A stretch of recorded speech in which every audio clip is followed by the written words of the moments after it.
Hello, BookTube, and welcome back to The Claverings by Anthony Trollope. I am reading this book to you with copious editorial interruptions, and we are up to Chapter 4, which is titled Florence Burton, obviously referring to the daughter of one of the firm masters to whom Harry Clavering, our hero, is going to be apprenticed. The daughter in question we've already met, Florence Burton, and Harry's original impression of her was that she was plain. Certainly nothing compared to his Julia, who was a goddess on earth. And this is Chapter 4, and you should prepare yourself because we right away get a time jump. A large time jump. Very rare in Trollope. It was now Christmas time at Stratton, or rather, Christmas time was near at hand. Not the Christmas next after the autumn of Lord Ongar's marriage, which we just saw, but the following Christmas, and Harry Clavering had finished his studies in Mr. Burton's office. So a large amount of time has passed, a year. He flattered himself that he had not been idle while he was there, and was now about to commence his more advanced stage of pupillage under the great Mr. Belby in London, with hopes which were still good if they were not so magnificent as they once had been.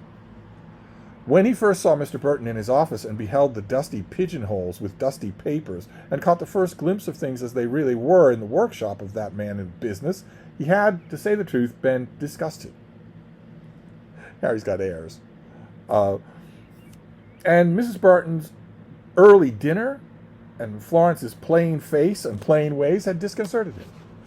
On that day he had repented of his intention with regard to Stratton, but he had carried out his purpose like a man, and now he rejoiced greatly that he had done so. He rejoiced greatly, though his hopes were somewhat sobered, and his view of life less grand than they had been. He was to start for Clavering early the following morning, intending to spend his Christmas at home, and we will see him and listen to him as he bade farewell to one of the members of the Burton family. He was sitting in a small back parlor in Mr. Burton's house, and on the table of the room there was a burning single candle. It was a dull, dingy brown room, furnished with horsehair-covered chairs, an old horsehair sofa, and heavy, rusty curtains.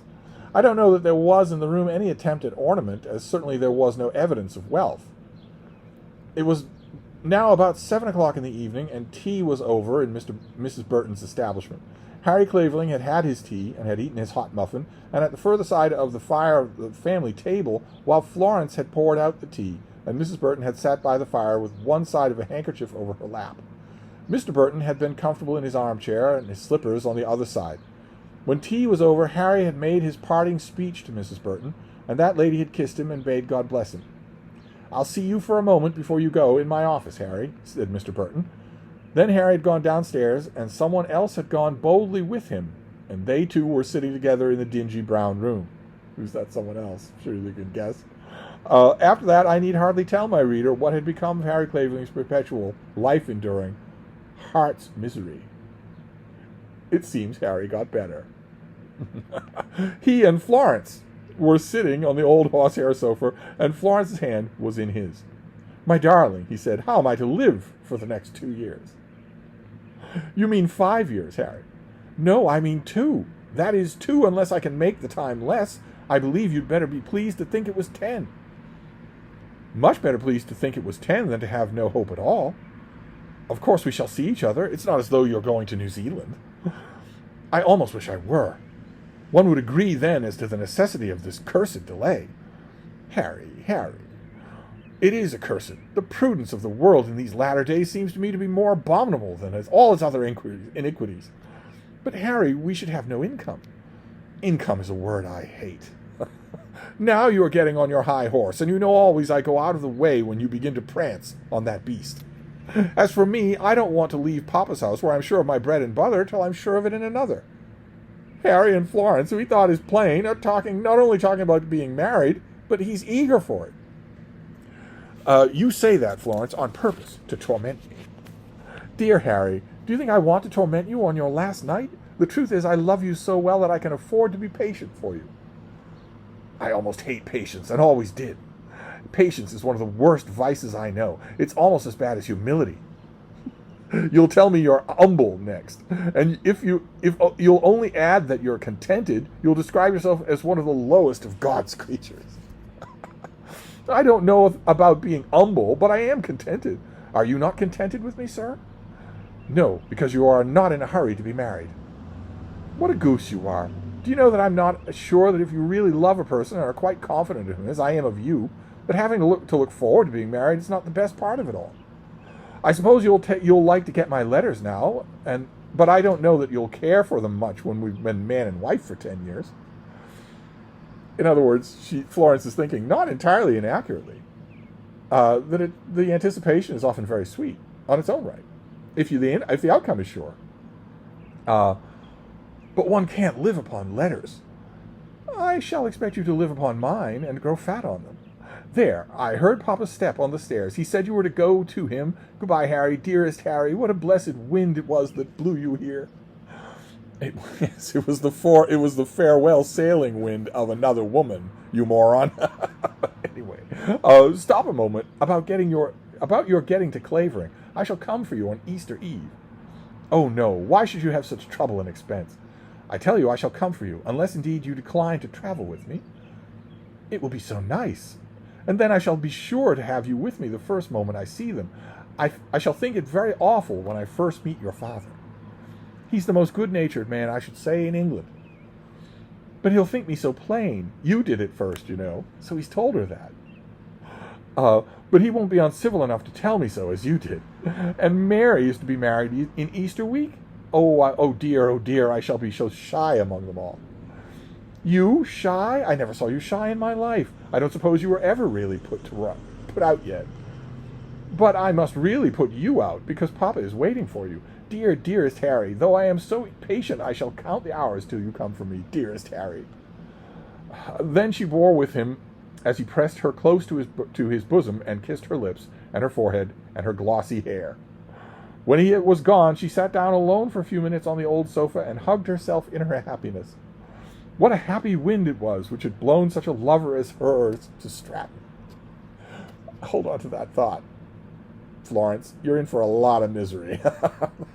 I think he's a good young man, said Mrs. Burton, as soon as she was left with her old husband upstairs. Yes, he's a good young man. He means very well. But he's not idle, is he? No, he's not idle, and he's very clever. Too clever, I'm afraid. But I think he will do well, though it may take him some time to settle. It seems so natural, his taking to Flo, doesn't it? They've all taken one when they went away, and they've all done very well. Dearie me, how sad the house will be when Flo is gone. What Mrs. Burton is referring to here is that every apprentice they've ever had has married one of their daughters. Florence is the last one to go, and sure enough, the pattern holds true.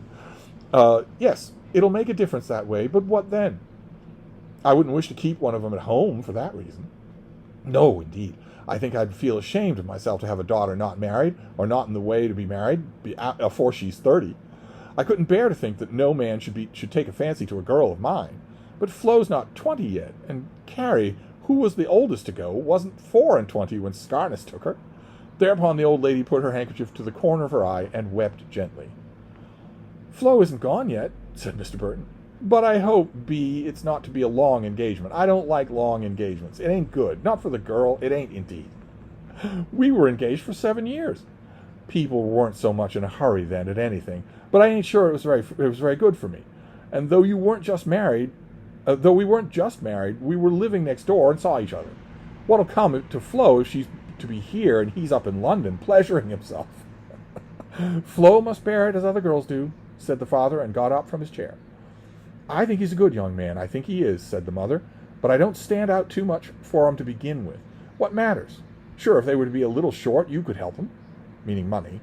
To such a suggestion as this, Mr. Burton thought it was all well to make no answer, but with ponderous steps descended to his office.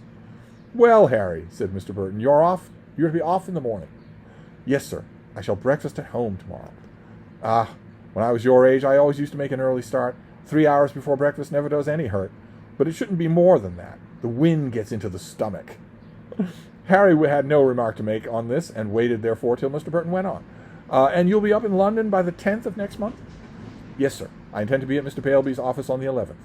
That's right. Never lose a day. In losing a day, you don't lose what you might earn now in a day, but what you might be earning when you're at your best. A young man should always remember that. You can't dispense with a round and a ladder going up. You can only make your time at the top so much shorter. I hope you'll find that I'm all right, sir. I don't mean to be idle. Pray don't. Of course, you know I speak to you very differently from what I would do if you were simply going away from my office. What I shall have to give Florence will be very little, that is, comparatively little. She shall have 100 a year when she marries, till I die. After my death and her mother's, she will share with the others. But 100 a year will be nothing to you. Won't it, sir? I think it a great deal, 100 a year. I'm to have 150 from the office, and I should be ready to marry on that tomorrow. You couldn't live on such an income, unless you were to alter your habits very much. But I will alter them. We shall see. You are so placed that by marrying you would lose a considerable income, and I would advise you to put off thinking of it for the next 2 years. My belief is that settling down would be the best thing in the world to make me work. Well, we'll try that in a year. We'll try what a year will do. So Florence is to go to your father's house at Easter? Yes, sir. She has been good enough to promise to come, if you have no objection. It is quite as well that they should know her early. I only hope that they will like her as well as we like you. Now I'll say good night and goodbye. Then Harry went, and walking up and down the high street of Stratton, thought of all he had done in the past year. And by this point, we're curious to know what he's done. On his arrival at Stratton, the idea of perpetual misery arising from blighted affection was still strong within his bosom. He had given all his heart to a false woman who had betrayed him. He had risked all his fortune on one cast of the die, and, gambler-like, had lost everything. On the day of Julia's marriage, he had shut himself up at the school. Luckily, it was a holiday, and had flattered himself that he had gone through some hours of intense agony. No doubt he did suffer somewhat, for in truth he had loved the woman, but such sufferings are perpetual, and with him they had been as easy of cure as with most others. A little more than a year had passed, and now he was already engaged to another woman. As he thought of this, he did not by any means accuse himself of inconstancy or weakness of heart. No, you leave that to us, Harry. We'll come to that in good time. It appeared to him now the most natural thing in the world that he should love Florence Burton. In those old days, he had never seen Florence, and had hardly thought seriously of what qualities a man might really want in a wife. As he walked up and down the hill of Stratton Street, with a kiss of the dear, modest, affectionate girl still warm on his lips, he told himself that a marriage with such a one as Julia Brabazon would have been altogether false to his chance of happiness. And things had occurred and rumors had reached him which assisted him much in his adopting this view. It was known to all the Claverings, even to all those who cared about such things, that Lady and Lord Ongar were not happy together. And it had already been said that Lady Ongar had misconducted herself. There was a certain count whose name had come to be mingled with hers in a way that was, to say the least, very unfortunate. What you doing? Gonna give them some free yoga? Oh, there we go. Oh. Right to her toe tips. I've never had a dog do that before. All right, so we're getting little hints about Julia. She has been outside of Harry's world, living in Lord Ongar's world. But what's this about scandal? A count whose name has been attached to hers. Sir Hugh Clavering had declared in Mrs. Clavering's hearings, though but little disposed in general to make many revelations to any member of the family at the rectory, quote, that he did not intend to take his sister-in-law's part. She had made her own bed, and she must lie upon it. She had known what Lord Ongar was before she had married him, and the fault was her own. So Hugh Clavering being heartless. Imagine that. Alert the press. So much Hugh had said, and in saying it, had done all that in him lay to damn his sister-in-law's fair fame. Harry Clavering, little as he had lived in the world during the last 12 months, still knew that some people told a different story. The Earl and his wife had not been in England since their marriage, so that these rumors had been filtered to them at home through a foreign medium. So they've been gone all this time. They haven't been back. She hasn't seen her sister in all this time. During most of their time, they had been in Italy, and now, as Harry knew, they were at Florence. He had heard that Lord Ongar had declared his intention of suing for divorce, but that he supposed to be erroneous, as the two were still living under the same roof. Then he heard that Lord Ongar was ill, and whispers were spread abroad darkly and doubtingly, as though great misfortunes were apprehended. Harry could not fail to tell himself that had Julia become his wife, and as she had once promised to do, these whispers and this darkness would hardly have come to pass. But not on that account did he now regret her early vows that had not been kept. Living at Stratton, he had taught himself to think much of the quiet domesticities of life, and to believe that Florence Burton was fitter to be his wife than Julia Brabazon. He told himself that he had done well to find this out, and he had been wise to act upon it. His wisdom had in truth consisted in his capacity to feel that Florence was a nice girl, clever, well-minded, high-principled, and full of spirit, and in falling in love with her as a consequence. We'll just wait.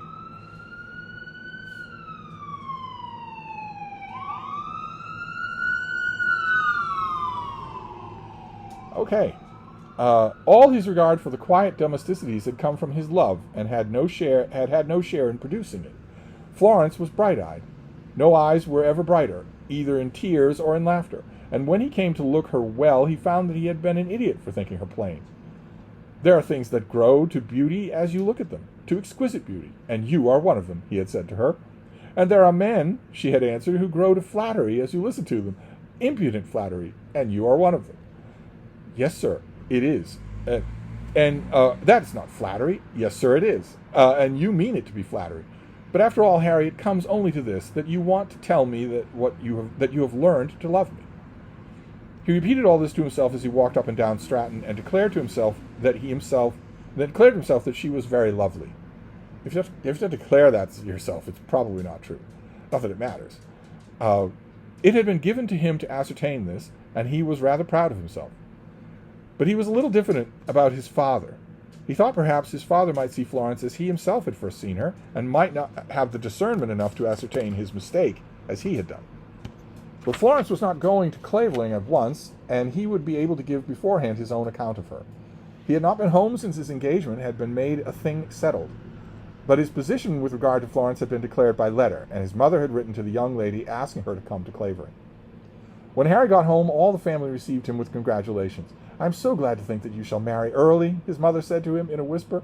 "But I am not married yet, mother," he answered. "No, you're not, by a long shot. If you were, there wouldn't be a book."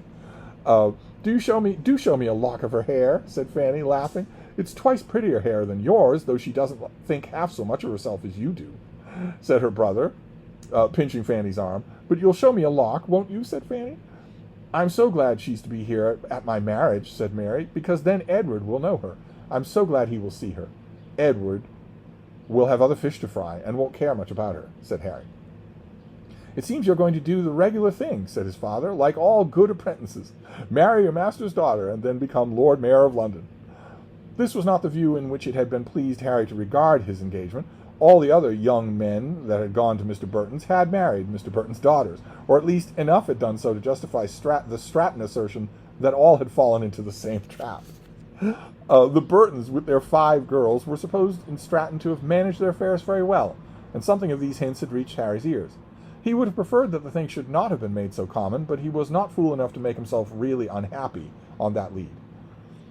"I don't know much about becoming Lord Mayor," he replied. "That promotion doesn't lie exactly in our line." "But marrying your master's daughter does, it seems," said the rector. Harry thought that this coming from his father was almost ill-natured, and therefore dropped the subject. "I'm sure we will like her," said Fanny. "I think I shall like Harry's choice," said Mrs. Clavering. "I do hope Edward will like her," said Mary. "Mary," said her sister, "I do wish you were once married. When you are, you'll begin to have a self of your own again. Now you're no better than an unconscious echo." "Wait for your own turn, my dear," said the mother. Harry had reached home on a Saturday, and the following Monday was Christmas Day. Lady Clavering, he was told, was at home at the park, and Sir Hugh had been there lately. No one from the house except the servants had been to church either on the Sunday or on Christmas Day. "But that shows nothing," the rector said, speaking in anger. "He very rarely does come, and when he does, it would be better that he should stay away. I think he likes to insult me by misconducting himself. They say that she is not well, and I can easily believe all this about her, that her sister makes her unhappy. If I were you, I would go up and call. Your mother was there the other day, but did not see them. I think you'll find that he's away, hunting somewhere. I saw the groom off, going with 3 horses on Sunday afternoon. He always sends them by the church gate just as we're coming out." To rub it in. The uncle and the nephew do not get along. So Harry went up to the house and found Lady Clavering at home. She was looking old and careworn, but she was glad to see him. Harry was the only one of the rectory family who had been liked at the great house since Sir Hugh's marriage, and he, had he so cared to do, would have been made welcome there. But, as he had once said to Sir Hugh's sister-in-law, if he shot the Clavering game, he would be expected to do so in the guise of a head gamekeeper, and he did not choose to play that part. In other words, he doesn't like how condescending Sir Hugh is. It would not suit him to drink Sir Hugh's claret and be bidden to ring the bell and be asked to step into the stable for this or that. In other words, to be treated as a servant, even a head servant. He was the fellow of his college, and quite as big a man, he thought, as Sir Hugh. He would not be a hanger-on at the park, and to tell the truth, he disliked his cousin quite as much as his father did. But there had been even a sort of friendship, nay, occasionally almost a confidence, between him and Lady Clavering, and he believed that by her he was really liked. Lady Clavering had heard of his engagement, and of course congratulated him. "Who told you?" he asked. "Was it my mother?" "No, I have not seen your mother, and I don't know when. I think it was my maid who told me. Though we somehow don't see much of you all at the rectory, our servants are no doubt more gracious with the rectory servants." Yeah, the servants always talk. We saw that in Mr. Scarborough's family. "I'm sure that she must be nice, Harry, or you would not have chosen her. I hope she's got some money." "Yes, I think she is nice. She's coming here at Easter." "Ah, well, we shall be away, you know. And about the money?" "She will have a little, but very little, 100 a year." "Oh, Harry, is that not rash of you? Younger brothers should always get money. You're the same as your younger brother, you know." You're the same as a younger brother, because there's nobody else. My idea is to earn my own bread. It's not very aristocratic, but after all, there are a great many more in the same boat with me." "Well, of course you will earn your own bread, but having a wife with money would not hinder that. A girl is not the worse because she can bring some help. However, I'm sure I hope you will be happy." What I meant was that I think it best that the money come from the husband." "I'm sure I ought to agree with you, because we never had any." Then there was a pause. "I suppose you've heard about Lord Ongar?" she said. "I've heard that he was very ill." "Very ill. I believe there was no hope when we last heard. But Julia never writes now." "I'm sorry that it is so bad as that," said Harry, not well knowing what else to say. What can you say? "As regards Julia, I do not know whether it may not be for the best. It seems to be a cruel thing to say, but of course I cannot but think most of her. You have heard, perhaps, that they have not been happy?" "Yes, I have heard that. Of course, and what is the use of pretending anything with you? You know what people have said of her." "I have never believed it." "You have always loved her, Harry." "Oh dear, I remember how unhappy that made me once, and I was so afraid that Hugh would suspect it. She would never have done for you, would she, Harry?" "She did a great deal better for herself," said Harry. "If you mean that ironically, you shouldn't say it now. If he dies, she will be well off, of course, and people will in time forget what has been said. That is, if she will live quietly. The worst of it is that she fears nothing." "But you think as though you speak as though you thought she had been I think she was probably imprudent." "Maybe with that count. But I believe nothing worse than that. But who can say what is absolutely wrong and on what only imprudent? I think she was too proud to go really astray. And then with such a man as that, so difficult and so ill-tempered, Sir Hugh thinks..." But at that moment the door opened and Sir Hugh came in. "What does Sir Hugh think?" he said. "We were speaking of Lord Ongar," said Harry, sitting up and shaking hands with his cousin. "Then, Harry, you were speaking on a subject that I would rather not have discussed in this house. Do you understand that, Hermione? I will have no talking about Lord Ongar or his wife. We know very little, and what we hear is simply uncomfortable. Will you dine here today, Harry?" Who would dine with someone who talks like this? "Thank you, no. I have only just come home." "And I am just going away. That is, I go tomorrow. I cannot stand this place. I think it the dullest neighborhood in all England, and the most gloomy house I ever saw. Hermione likes it." To this last assertion Lady Clavering expressed no assent, nor did she venture to contradict him. Because you can feel the pall of fear that erupts in the room whenever he enters. We're going to meet a lot more of Hugh Clavering, don't you worry. But there we go. So now a chunk of time has passed. Harry is moving to London. He is engaged to be married, effectively, to Florence Burton. And there's bad reportage of Julia from abroad, of Julia and Lord Ongar. Not only that they're unhappy and that he's unwell, but that she might be indiscreet with an unnamed count. So our story has suddenly catapulted forward. Things have happened. So we'll stop here and we'll move on next time. Thank you, book people.